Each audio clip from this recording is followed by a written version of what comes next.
Dr. John Randle himself, who is a nationalist, went to school in England, and it was through that he was brought to Lagos. And he was someone who had a huge love and a huge respect for the people of Lagos, and decided, in contrast to the colonial regime, who only created recreational spaces for themselves. He was the one that fought that indigenous people also deserve the same amount of leisure that you have.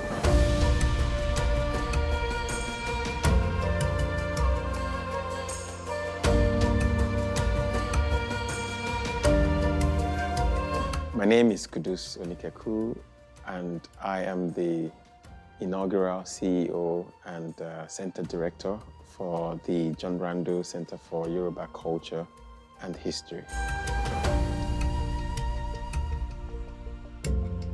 I think initially this was a project that was started by Lagos State about 8 years ago. And you can imagine the amount of, process of even understanding what the project is going to be, to understand how to get the best quality materials, to understand the curatorial, synopsis of what story do we actually want to tell with this place. And eventually the architectural design, then the content, the sorting for all the different artworks, the sound, the original works, the archival works from National Museum, all the different works that came from different kind of collectors. So it's something that really took that long for it to really become something that everybody can be enjoying now. This is 8 years long process of coming to this point. So I can imagine that, in putting something, epic, and most importantly, something that we've never done before in Nigeria, because this for me is the first time that we are really setting up what we can consider as a proper heritage center. And heritage for me really talks about the inheritance, things that we have inherited from our ancestors, and then we are trying to situate as an anchor space and also as a springboard for people who are living today about their own history, about their own identity. So this is something that is of a first in Nigeria. And so we separate it from the whole idea of a museum. What I meant by that is, traditionally, museums are spaces where people go to more or less look at things that was maybe stolen or taken from other people, and as a way to also talk about other people.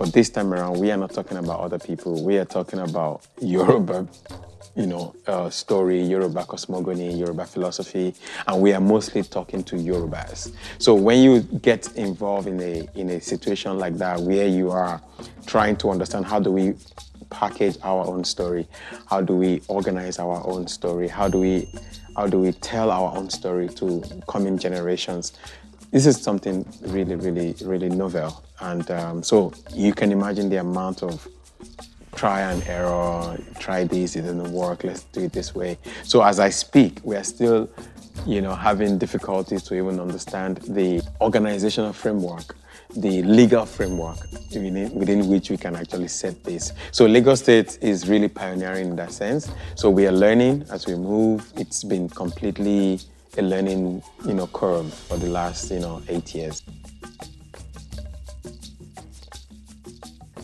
One of the really, intriguing part of the center since its opening is, I think it kind of like makes the claim that the Nigerians don't have a museum-going culture very false.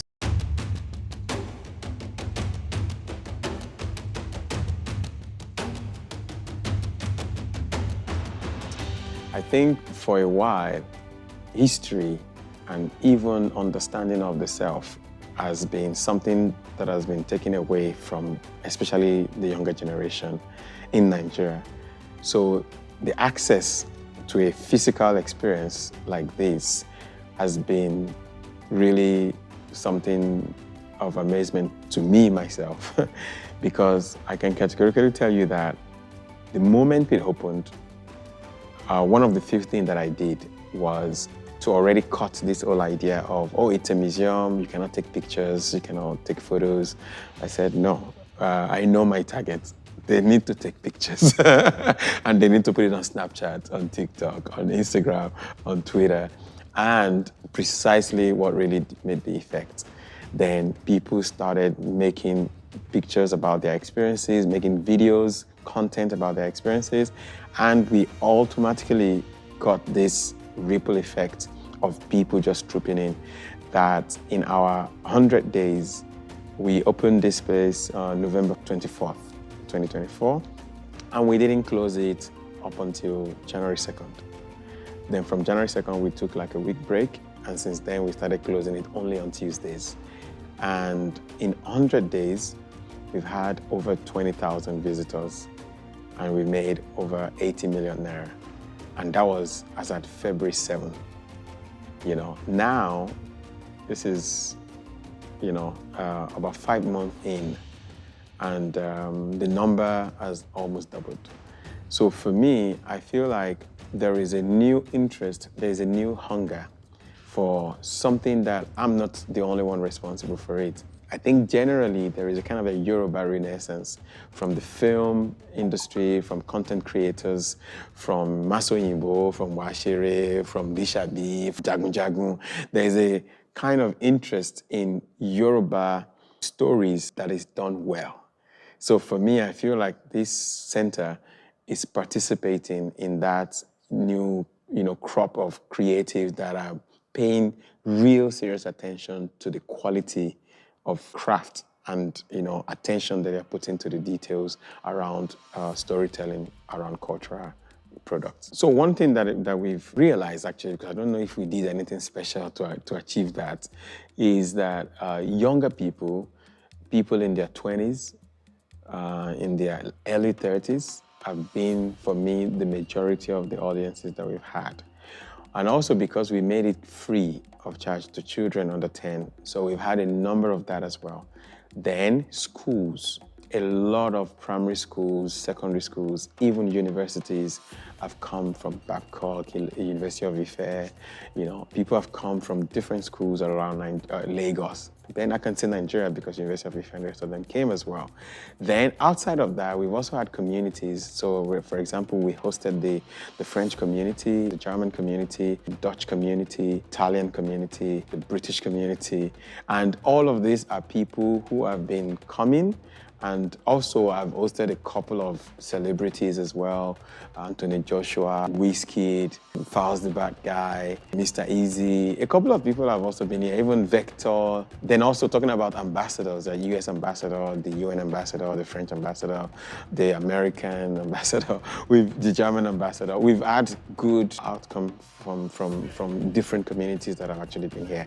And that also tells me about there's a way you can tell your story. There's a way you can tell your story in an authentic way that even those who are not part of that culture will find it fascinating. Igbo people, Hausas, different tribes, even within Nigeria, have come here and said, wow, I didn't really know this much about Yoruba people. I love this culture.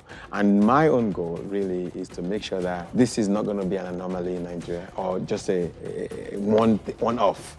I want every culture, every state to have their own.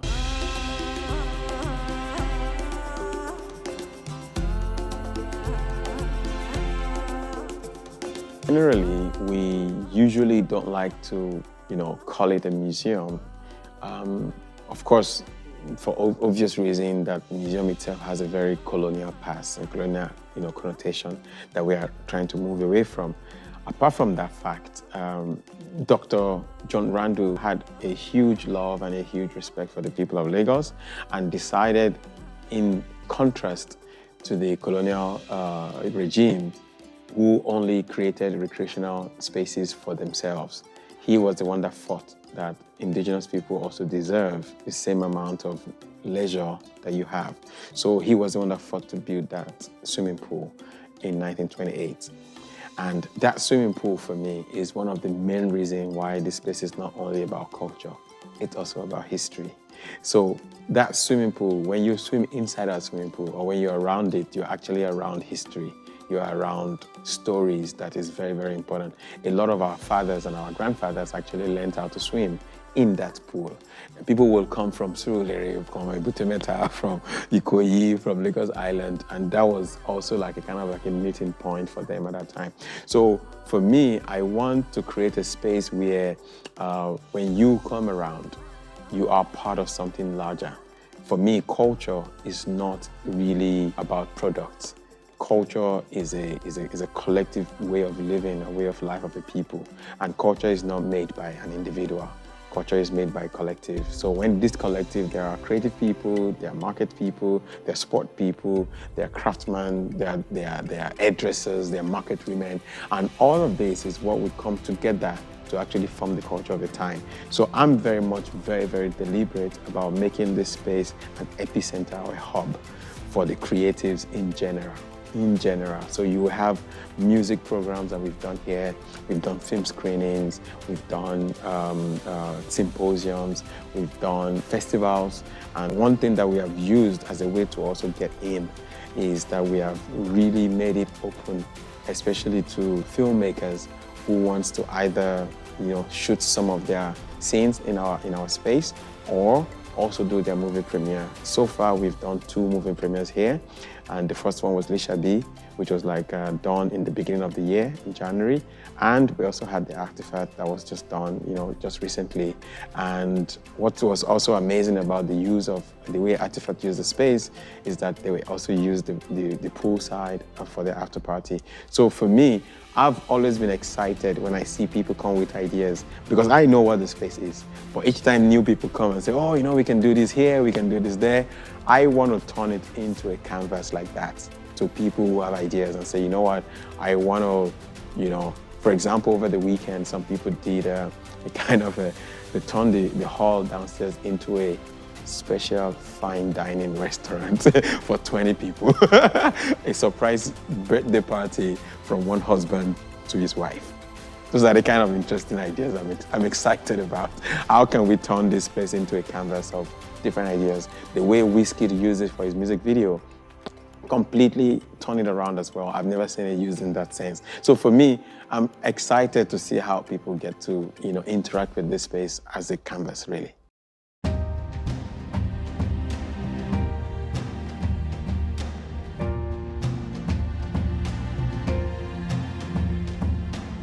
So one of the things that I really hope to achieve in the interim is to start to really activate different kinds of programming.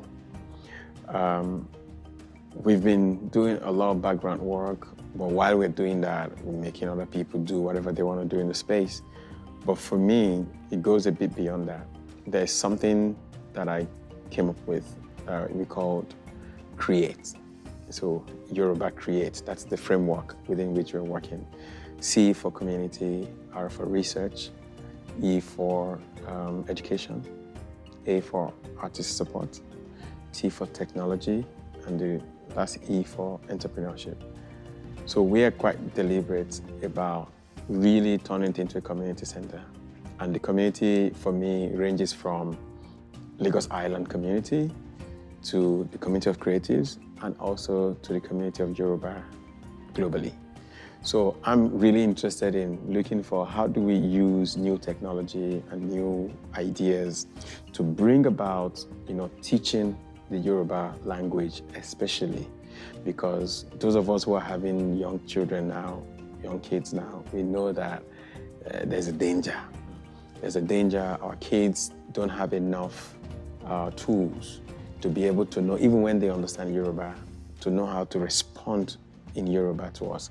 So we want to really deliberately reorganize something we call the Yorùbá Young Star Club, where you're not just coming to learn language, but you're also learning songs, singing, drumming, dancing, and also learning how to swim. But all of that will be communicated in Yorùbá.